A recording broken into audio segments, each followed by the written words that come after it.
24시간 고민 콜센터 마음보건소 번호는요. 02-2273-1053 02-2273-1053입니다. 그래서 오늘의 1일 소장님을 모셔보겠습니다. 안녕하세요. 예, 안녕하세요. 예, 저뿐만 아니라 지금 듣고 계신 분들도 목소리만으로도 존재감이 아주 뿜뿜하시는 신부님이신데 예. 다 아시겠지만 그래도 한번 청취자분들께 소개 한번 부탁드립니다. 예, 안녕하세요. 저는 카톨릭 영성심리상담소 소장 홍성남 신부입니다. 예, 오늘 이렇게 1일 소장으로 불리움받게 돼서 기쁘고요. 고민 있으시면 어떤 이야기든지 다 해주시기 바랍니다. 네, 그래도 신부님은 소장님이시니까 예. 고민이 있으시면 저희야 누구한테 나누고 물어보고 이러실 텐데 그런 것들을 혼자서 약간 해결하실 것 같은데 신부님 따로 고민? 제 고민이요? 네, 신부님 고민 따로 없으세요? 글쎄 고민이 많았었는데 나이 들어가면서 고민거리가 줄어들어가요.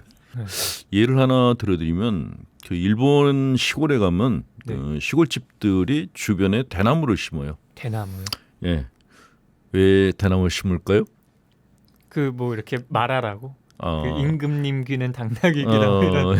대나무 밑에 뿌리들이 서로 엉겨요. 지진이 나도 집이 가라앉질 않아요. 그 대나무가 친구예요. 내가 내 자아가 무너질 때 친구가 많으면 그 친구들이 나를 지탱해 주죠. 그럼 오늘의 첫 번째 사연 만나보도록 할게요. 참 나이 차이가 많이 나는 동료와 관계가 틀어져서 힘들다는 사연이었는데요. 예. 확실히 나이 차이도 있고 그런 상하 관계를 따지자면 약간 사연자가 관리자 그리고 뭔가 일을 지시해야 하는 입장인데 자꾸 나이가 많은 봉사자가 지시를 따르지 않고 나는 더 높은 사람의 말을 듣겠다 이런 식으로 행동을 하는 것 같아요. 그러니까 매일 직장에서 마주쳐야 하는 상황인 거죠. 싫은 사람을. 자원봉사자라 그러니까 직원이 아니니까 네. 지시를 받을 생각이 없는 거죠. 그리고 근데 이분이 굉장히 예의 바르게 대했다 그러거든요. 서로 협조하는 관계지만 그래도 네네. 이렇게 예의 바르게 대했는데 그거를 안 받아주고 오히려 상대방이 나한테 불편하게 했다는 이유로 반말을 한다는 거죠. 네. 이럴 때는 비아냥도 거리고. 그렇죠. 이럴 때는 어떻게 해야 되는가? 방법이 이제 몇 가지 있는데 첫 번째는 그 사람에게 내 감정을 표현하는 게 우선이에요. 그거를 이제 나 전달법이라고 하는데 보통 우리는 누가 나한테 불편하게 하면은 너 왜 그래 그러잖아요. 예. 너라 그러죠. 주어가. 예, 그렇죠. 근데 나 전달법은 너가 아니라 내가 불편해라고 하는 거예요. 그러니까 당신이 이렇게 행동하니까 제 마음이 불편해요라고 얘기하는 거예요. 이거는 상대방을 공격하는 게 아니라 내 감정을 표현하는 거라서 솔직한 나의 마음을. 그렇죠. 그러면은 대화가 될 수 있어요. 네네. 근데 이것도 안 받아주는 경우도 있죠. 그러니까 상대방이 성격 장애자일 경우에 그러니까 성격 장애자들은 다른 사람들 존중하지 않고 자기 마음대로 조정하려고 하는 그런 마음을 갖고 있어요. 그런 경우는 내가 공손하게 얘기를 해도 절대로 안 받아줘요. 그런 사람들은 그냥 거리두기 하시는 게 좋아요. 대화하지 말고. 그쵸, 어느 정도. 말을 하면은 꼬투리를 잡히거나 또 그 말한 거 가지고 공격을 당할 수가 있으니까 상대방이 너무 나한테 무례하게 대하고 뭔가 이렇게 인성이 좀 안 된 사람인 것 같다 그럴 때는 거리를 두시는 게 제일 좋아요. 내가 안 다치려면. 세 번째는 그 사람의 언행을 이렇게 겪으면서 내 마음 안에 이제 분노가 생길 거거든요. 마음이 편할 리가 없죠. 불편한 그 마음은 내 마음 안에 이제 화가 많이 쌓였다는 거예요. 네. 그 화를 해소할 필요가 있다는 겁니다. 그래서 심리치료사들이 권장하는 것이 하루에 30분 동안은 화를 내라고 얘기를 해줘요. 30분 동안은. 네, 하루에 30분 동안은 이게 최소인가요, 아니면 최대인가요? 아마 최대 시간이 될 거예요. 네. 하루에 30분이라는 시간이 놀 때는 짧은데 이게 화를 낼 때는 굉장히 긴 시간. 그렇죠. 막상 화만 30분 내는 그렇죠. 사람은 예. 못 봤으니까. 누구하고 좋아서 이렇게 같이 앉아서 대화 나누는 건 1시간, 2시간이 짧은 시간으로 여겨지는데 네.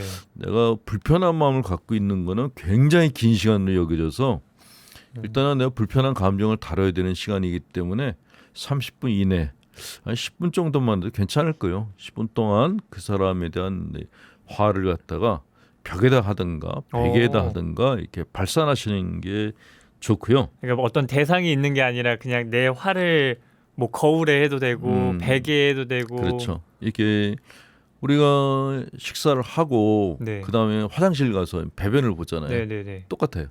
그러니까 상대방이 내 마음을 불편하게 했을 때 내 마음 안에 분노로 가는 심리적인 배설물이 생겨요. 네. 이거를 그냥 두면 어떻게 될까요? 그럼 내가 이제- 화장실에 안 가고 내 뱃속에 대변을 그냥 둔다면 변비가 걸리겠죠. 그렇죠. 몸이 상하죠. 그러니까 분노도 제대로 해소를 하지 않으면 심리적 변비가 걸려요. 감정 표현을 못하고 즐거운 것도 맛보지 못하는 그런 상태에 들어가기 때문에 그래서 배변을 보듯이 시원하게 상대방에 대한 화를 푸는 것이 좋고 그거를 우리는 이제 욕한다라고 보통 그러니까 얘기하죠. 욕한다. 그 욕을 벽에다 대고 하는 거예요. 벽에다 대고 하는 게 양이 안 차면은 베개에다가 그 사람 이름을 써놓고 베개를 패대기 치면서 화를 내는 것이 내 분노를 비울 수 있는 좋은 방법이고요. 뭐 인형을 때리는 뭐 그런 느낌인 거죠. 인형 있으면 제일 네, 좋죠. 인형 그 사람하고 있으면- 닮은 인형 있으면 네. 제일 좋고. 그 옛날에 왕궁에서 그 궁녀들끼리 네. 서로 이렇게 미워하는 궁녀의 인형을 만들어서 거기다가 바늘로 꼽은 저주 인형 같이 그게 분노 해소하는 방법이었던 거예요. 그렇게 한다 그래서 뭐 상대방이 죽는 것도 아니니까 집안에서 화가 날 때면은 그런 방법을 쓰시고 네. 그리고 직장에 갈 때 또 마음이 막 불편해지실 거예요. 그 사람이 거기 있으면은 네. 그럴 때는 걸어가면서 잘근잘근 욕을 하시는 것도 좋아요. 걸어가면서 꽁시렁꽁시렁 하면서 욕하는 거죠. 그렇게 해도 속이 비어요. 근데 이거를 만약에 안 하고 그 사람을 딱 만나게 되면은 얹혀요. 음식을 급하게 먹다가 체하는 것 같은 그쵸. 현상이 생겨요. 네네. 그거는 내가 손해 보는 삶이기 때문에 이런 경우는 아주 지극히 이기적으로 행동해야 돼요. 나를 위해서. 상대방을 위해서가 아니라 나를 위해서 나의 행복을 위한 방법을 선택하셔야 돼요. 예수님께서 이웃사람 사랑하기를 내 몸같이 하라 그러셨어요. 왜요? 이웃사람 위해서요? 아니에요. 이웃사람을 미워하면 내가 힘들어서 그런 거예요. 그렇죠. 그렇죠? 그래서 이웃사람이 믿거든 내 미운 감정을 갖다가 풀어야 돼요. 저도 가끔 그 용서에 관해서 말할 때 뭐 싫은 사람을 어떻게 용서해야 되냐라고 말했을 때 저는 그 사람을 위한 용서가 아니라 나를 위한 용서를 하라고 가끔 말을 하거든요. 내 마음이 편해지기 위한 용서를 해야 된다는 거죠. 네네. 근데 그렇게 그런 마음 먹고 해도 용서가 안 될 때가 있어요. 그렇죠. 그럴 때는 분노 해소를 해야 되는 거예요. 분노해서. 그 분노가 너무 클 때는 상대방을 용서하기가 어려워요. 네. 그때는 용서하려고 하다가 잘못하면은 부작용이 생길 수 있으니까 네. 내 화부터 풀어줘야 돼요. 신부님도 아시겠지만 그 신학생들 운동할 때 엄청 화 많이 내고 그렇죠. 엄청 격하게 하는 이유가 약간 좀 신학교- 화를 풀기 위한. 가톨릭 신학교는 다른 뭐 개신교나 이런 신학대학과 달라서 네. 공동생활을 해야 되고 네, 그렇죠. 일종의 봉쇄생활이거든요. 그렇죠. 그러니까 격리된 봉쇄생활을 하기 때문에 스트레스를 안 받을 수가 없어요. 그럼요. 거기다 나이들도 다 젊고 네, 다 또 남자들이잖아요. 그렇죠. 그러니까 그 가운데서 생기는 스트레스는 바깥 사람들이 이해를 못해요. 그러니까 그럼요. 운동하면서 그거를 풀 수밖에 없는 거죠. 그래서 뭐 학장배 이런 거 하면 항상 네. 뭐 휠체어 타고 그렇죠. 누구 다치는 사람 부러지고. 나오는 이유가 내 안에 있는 분노가 그만큼 쌓여서 그런 거죠. 네, 네. 그거는 기도나 뭐 이런 걸로 안 풀려요. 신학교에서 그래서 오후 시간을 운동 시간으로 이렇게 배려해 준 거는 정말 잘했다라는 생각이 들어요. 그러니까요. 참 만약에 하루 종일 기도하라 그랬으면 어떻게 됐을까요? 하루 종일 저희는 기도하고 공부하라 많이 그랬으면. 나갔을 텐데 그렇죠. 저희 교구의 신부님들 아마 많이. 절반은 네. 탈락을 하고 절반은 정신병원에 갔을 거예요. 그러니까 참 저희 같은 경우는 뭐 그렇게 운동으로 풀고 이러는데 이제 직장 내에서 관계로 어려움을 겪고 있는 분들께 이제 신부님께서 드리고 싶은 말씀은 뭐 이런 거죠. 너 중심이 아니라 나 중심적으로 생각을 해서 그러니까 너는 왜 그러냐가 아니라 음. 나 그때 좀 기분이 나빴다. 뭐 그런 식으로 나 중심적으로 감정을 표현하는 그렇죠. 그런 게 있었고 두 번째는 그래도 안 됐을 때 이제 거리 두기. 음. 어느 정도의 거리 두는 거 저는 괜찮은 것 같아요. 사실 코로나 때도 거리 두기를 함으로써 저도 인간관계에는 거리 두기가 적당한 거리 두기. 그거는 저는 부부끼리도 필요하다고 보거든요. 너무 가깝게 지내는 것이 아니라 부부도 너무 쌓인 게 많으면은 잠시 거리두기 하는 게 네. 좋죠. 그리고 저는 마지막이 굉장히 인상 깊었는데 이 분노를 해소하는 화를 내라 한 30분 정도 우리 듣고 계신 분들 베개에다가 이제 이름이나 뭐 닮은 인형을 찾으셔서 심리적인 변비에 걸리지 말자 뭐 이렇게 정리를 할 수 있을 것 같습니다. 예. 참 이 인간관계 특히나 우리 대부분은 직장 생활이잖아요. 그렇죠. 저희야 뭐 직장 생활이라고 하기가 조금 애매하기도 하고 근데 뭐 평생 사실 직장? 평생 직장이죠. 약간 공무원 같은 느낌으로 항상 그렇죠. 살고 있는데 네. 참 그런 거 같아요. 제가 항상 고민이 되는 게 제 친구들이나 뭐 사연자분들 말을 들으면은 직장은 뭔가 일하는 곳 거기서의 인간관계가 그닥 중요하지 않다라고 생각하는 분들이 은근히 많더라고요. 그냥 나는 여기서 돈만 받아가면 된다라고 생각하는 분들도 많은 것 같아서 근데 또 그 안에서 인간관계가 너무 어려워서 문제잖아요. 참 이럴 때는 어떻게 하는 게 좋은지. 그 직장에서 나는 돈만 받고 돈 받아온 것만큼 일만 한다라는 생각 자체가 굉장히 좁은 생각이에요. 그렇죠. 이 일이라는 게 나 혼자서 하는 게 아니라 인적인 네트워크에 도움이 함께하는. 없으면 안 되거든요. 더군다나 직장 같은 데에서는 다른 사람들한테 밉보이게 되면은 뭔가 불이익을 당할 수가 있어요. 뭔가 손해를 보고 도움을 요청해도 거절당할 수가 있어서 난 돈 받은 것만큼은 나 혼자 일할 거야 이 생각은 안 하시는 게 좋아요. 뭐 그런 사제단도 마찬가지거든요. 네. 뭐 신학생들이 그런 얘기해요. 뭐 신학교 나와서 서품 받으면 뭐 애겁받대 뜻받대. 너도 신부 나도 신부고 내가 네. 본당에 가면 내가 왕인데 내가 뭐 다른 신부도 신경 쓸 게 뭐 있어. 그렇죠. 이런 생각을 가지고서 다른 신부들한테 막대했던 신부들이 있어요. 네, 네. 본당 신부한테서 개척 본당을 갔는데 건축 기금을 걷어야 돼요. 그 이게 누구한테 돌고 돌아서 가죠? 만나는 거죠. 그쵸. 사실. 아니 내가 건축 기금을 걷어야 되는데 누구한테 손을 벌릴 수 있겠어요? 그러니까. 결국은 다른 동료 신부들한테 사제들. 가야 되는데 네. 다른 신부들이 제 신학생 때부터 좀 아닌 것 같아. 그러면은 전화하면은 우리도 좀 어려워 그러면서 거절을 해요. 전화를 안 받거나. 그런 경우들이 그렇죠. 많은 것 같아요. 그러니까 사람은 관계 속에서 태어나서 관계 속에서 살다 관계 속에서 죽는다고 얘기를 하는데 네. 관계를 잘 맺는 게 인생에서 성공하는 굉장히 중요한 요소다라는 거죠. 그러니까 이건 뭐 종교건 직장이건 다 똑같은데 맞아요.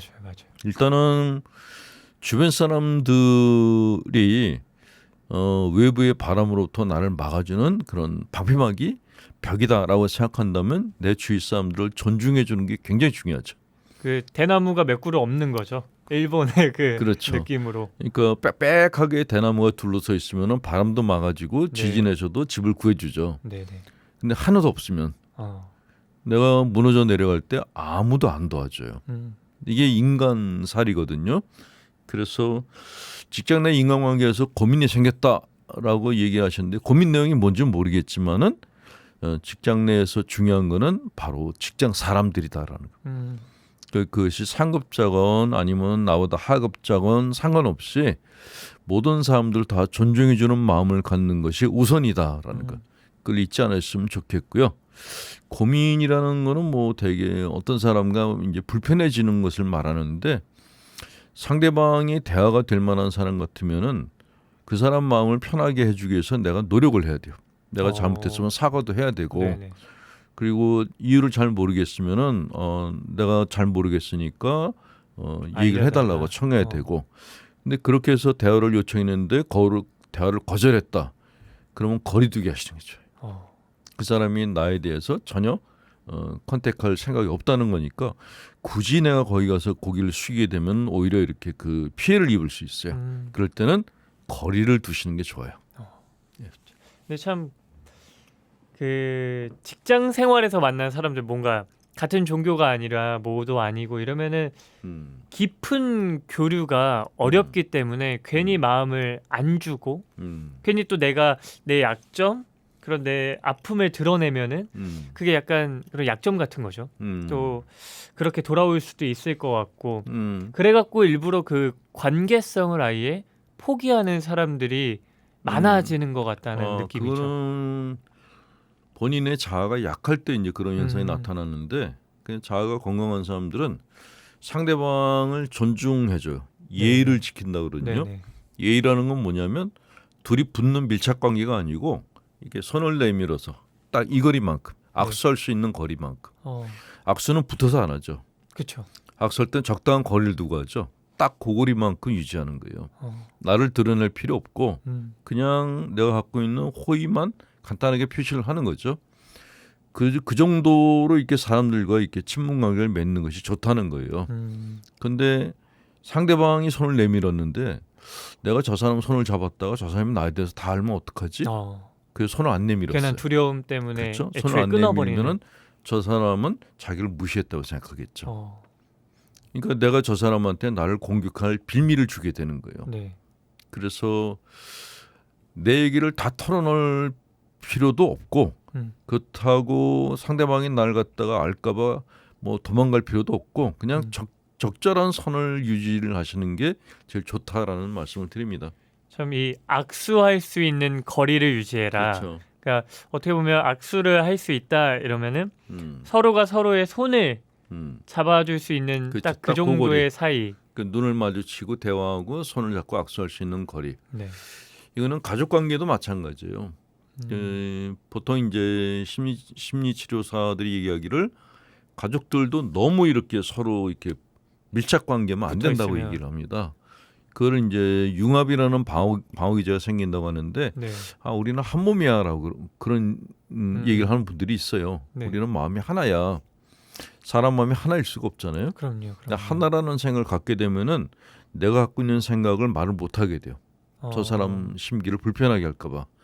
다름으로써 뭔가 그렇죠. 달라야 돼요. 네. 너는 그렇지만 나는 이렇게 생각해. 이게 이제 거리를 둔 상태에서 나오는 이야기인데 너무 밀착하게 되면 상대방의 얘기에 무조건 동의를 하게 돼요. 그러니까 이거는 정말 안 좋다라는 생각이 듭니다. 그래서 일단은 사람과 사람 마음이 한 마음이라는 거는 그거는 이게 비현실적인 얘기고 각자 다른 마음끼리 어떻게 같이 공존하느냐 이게 중요하다라는 말씀을 드립니다. 시모님 그 상담 오시는 분들 중에서도 그 인간관계로 힘들어서 오시는 분들이 많으신가요? 거의 다죠. 거의 다. 네, 거의 아니, 100%. 이게 뭐 가족과의 인간관계도 포함이 될 거고 다 포함되고 직장도 가족과의 그렇고. 관계가 거의 대부분이에요. 역시 제일 큰 건 네. 가족. 제일 힘들어하고 제일 해결 안 되는 게 가족 관계. 그다음이 직장. 그다음이 신앙이에요. 그러니까 하나님과의 관계 때문에 고민이라고 해서 상담소에 찾아오는 사람은 100명 중에 한 명도 없어요. 진짜 한 명도 없고 직장 관계 뭐 외국 사람들의 관계 때문에 오는 사람이 한 30. 나머지는 전부 가족 관계예요. 근데 시모님한테 안 오는 그런 신앙인적인 측면은 사실 본당 신부들이 해야 하는 부분이긴 한데 본당 신부님들은 사실 본당 신부님들이 이제 상담을 해줘야 되는데 상담을 하시려면은 전문 과정을 밟아야 되거든요. 그렇긴 하죠. 근데 저희가 신학교에서 상담을 전문적으로 이렇게 트레이닝 받지는 않으니까 그 본당 신부님이 그래도 상담하실 수 있는 거는 얘기를 듣고 이 사람이 상담이 필요한 사람인지 병원에 가야 될 사람들의 한 사람인지 판단해 주는 건 본당 신부님들이 할 수 있죠. 그 두 번째로는 본당 신부님들은 개인 상담을 하면 안 돼요. 어떤 특정한 사람을 개인 상담을 해주게 되면은 그 사람을 일주일에 1시간씩 10회, 20회를 만나줘야 돼요. 그럼 당연히 시끄러워요. 왜 그 사람만 편애하냐? 논란 그렇죠. 많이 되죠. 그래서 본당 신부님들은 그냥 한 번 만나서 얘기 듣고 어느 상담가한테 갔으면 좋겠다, 아니면 어느 병원에 갔으면 좋겠다. 딱 거기서 끝내셔야 돼. 저희 또 그런 게 있잖아요. 약간 사실 상담이라는 것은 되게 나의 내적인 이야기들이라 음, 바깥에 들리면 안 되는 그런 것들인데 음, 또 그렇다고 해서 밀폐돼 있는 곳에서 음, 저희가 이렇게 있으면은 그걸 음. 또 싫어하는 사람들도 있고 불편한 시선을 음. 갖는 분들이 분명하게 있는 것 같아서 보통 그래서 뭐 상담실을 그렇죠. 두는 게 좀 제일 좋고요. 오픈되어 있고 예, 예. 근데 들리진 않고 이런 예. 식으로 그 제가 교구에다 이제 바라는 것 중에 하나가 네. 이게 지구마다 상담소가 하나씩 있으면 좋겠다. 지구마다 그러면은 각 지구 본당에서 그런 상담이 필요한 사람들이 네. 그 상담소에 가서 상담을 받겠으면 좋겠다. 그 상담소는 본당 신부가 아니라 상담을 전공한 신부들이 거기 가 있고 상담 봉사자들이 거기 상주하면서 들어준다면 그러면 신자들도 편하고 본당 신부들도 일이 굉장히 많이 덜어지죠. 그럼요. 사실 그런 어려움들이 대부분이기 예, 때문에 그런 시스템이 됐으면 좋겠다라는 바람을 갖는데 네. 아직까지 안 되고 있어요. 그냥 각기 본당 신부님들 중에 그 필요성을 느낀 분들이 네. 자기 본당에 상담소를 만든 분들은 계세요. 근데 저는 지구마다 하는 게 제일 좋다고 생각하고 그래야지 신자들이 알 수가 있으니까. 예. 그렇죠. 저 신학생 때도 이제 상담사분이 오셔갖고 신학생들이랑 이렇게 면담이라고 해야지 상담이 더 어울리는 단어일 텐데 막 그림 치료도 해보고 정말 저는 되게 좋았거든요. 사실 신학생들한테도 그런 게 굉장히 좋은 기억으로 남고 그런데 일반 신자들한테는 그런 게 너무나 필요한 것 같아요. 사실 가장 좋은 건 제 생각에는 늘 본당에서 모든 것을 하면은 가장 좋겠지만 그러기가 현실적으로 어렵기 때문에 정말 슈민 말씀처럼 지구에 하나 못하더라도 정말 조금 더 양보해서 그 뭐 동서울, 서서울, 중서울 지역으로 나눌 그렇게라도. 필요도 예. 있지 않을까. 본당 신부가 생각. 상담까지 한다 그러면은 쓰러져요. 그렇죠. 본당 일이 생각보다 많거든요. 네, 큰 본당이나 작은 본당이나 일은 똑같이 많거든요. 똑같이 많더라고요. 근데 거기다 상담까지 하라 그러면 본당 신부들이 너무 힘들죠. 그럼요. 그래서 상담은 전문 상담가한테 맡기는 게 맞다고 생각되고요. 네, 슈민이 아주 훌륭한 말씀. 저도 이렇게 적었는데 그러면은 이제 소장님한테 상담 오시는 분들 중에 30%가 보통 인간관계, 직장 내 인간관계 때문에 오시는 분들인데 그럼 보통 뭐가 어려워서 어떤 고민을 가지고 오세요? 직장 내 직장? 네, 어려움들이. 제일 어려워하는 게 뭐 아까 고민 상담 하신 분 같이 같은 직장 사람인데 갑자기 어느 날 나한테 막 불편하게 대하는 거예요. 인사를 해도 안 받고. 그러니까 그 관계에서 발생하는 문제는 큰 게 아니라 아주 사소한 데에서 발생해요. 아주 작은 틈 그쵸. 사이로 인사를 했는데 외면을 해. 네. 그러면 하루 종일 기분이 나쁜 네. 거예요. 그런 것들. 뭐 이렇게 그 간식을 먹으라고 줬는데 그걸 집어 쓰레기통에 넣었어요. 상처죠. 상처죠, 상처. 예, 간식은 비용이 얼마 안 되는데 그걸 쓰레기통에 넣는 거는 나한테는 엄청난 상처인 거죠. 그 소심한 사람들은 안 먹어도 상처일 거예요, 아마. 그쵸. 바로 안 먹고 뭐 먹어도. 이렇게 막 구겨 놓는다던가. 근데 세상 사람들은 다 소심해요. 100%. 100%. 심리학에서는 사람 마음을 이렇게 얘기해요. 모든 사람의 마음은 다 변덕스럽고 소심하다고. 속 좁다고. 속 좁다. 그러니까 넓은 척하는데 천만의 말씀입니다. 안 그렇고 다 여리고 약하고 좁고 그래요. 그러니까 그냥 속 좁은 애들끼리 사는 것이 인간 사회예요. 그러니까 그 안에서 발생하는 일들을 보면 전부 다 유치원 애들 같은 그런 일들이 생기는데 그것 때문에 상처받고 울고 불고 하는 거죠. 근데 어쨌건 그런 문제가 본인한테는 중요하기 때문에 이렇게 설명하면 되겠다. 어떤 사람이 칼에 찔린 거하고 내가 손바닥에 가시가 찔린 거하고 어느 쪽이 더 아플까요? 내가 그렇죠. 저 사람이 칼에 찔린 거는 나는 못 느껴요. 그렇죠. 내 손바닥에 가시는 아파요. 네. 내 손바닥에 박히는 가시가 많아요.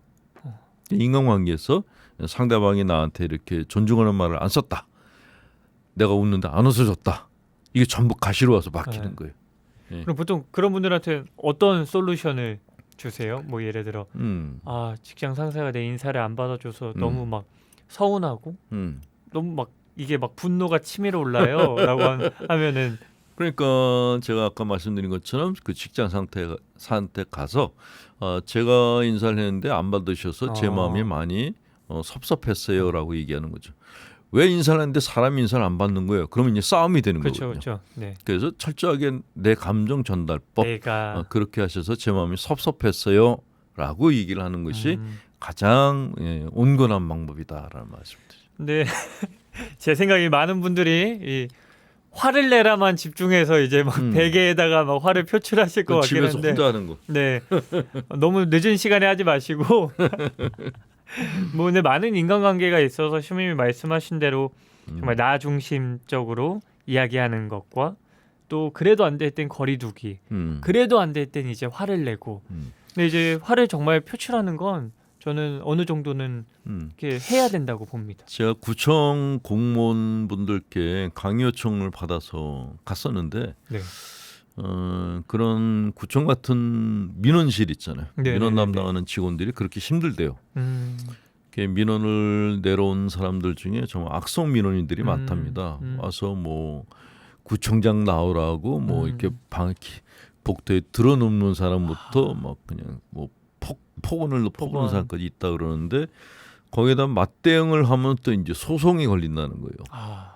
그러니까 눈앞에서 모욕을 당하면서도 참아야 된다 그래서 그분들한테 낙서장을 쓰라 그랬어요. 근데 자기 책상에다 낙서장을 갖다 놓고 상대방이 나한테 폭언을 막 퍼붓거든 그 낙서장에다가 같이 욕을 쓰라고 손으로 막.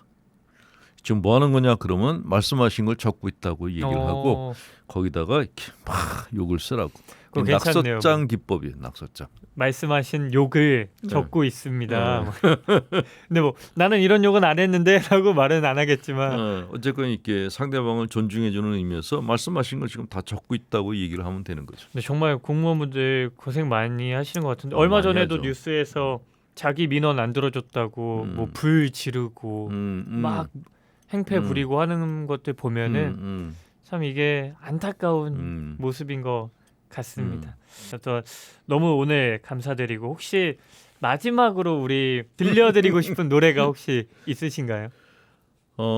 제가 나이 먹은 꼰대 신부라서 그 그룹 상담이라는 게 있어요. 이렇게 고민거리를 가진 분들이 이제 그룹으로 한 3박 4일, 2박 3일 같이 지내는 프로가 있는데 끝난 날 저녁에 이제 그동안의 고민들을 다 얘기했으니까 끝난 날 저녁에 이제 뒤풀이를 하는데 그때 음악을 틀어드리면 다 울어요. 근데 제일 많이 사람들이 울던 노래가 이미자 씨 노래예요. 이미자 씨 노래. 네. 그리고 동백아가씨라는 노래가 있어요. 동백꽃 빨갛게 멍이 들었어. 그런데 다 울어요.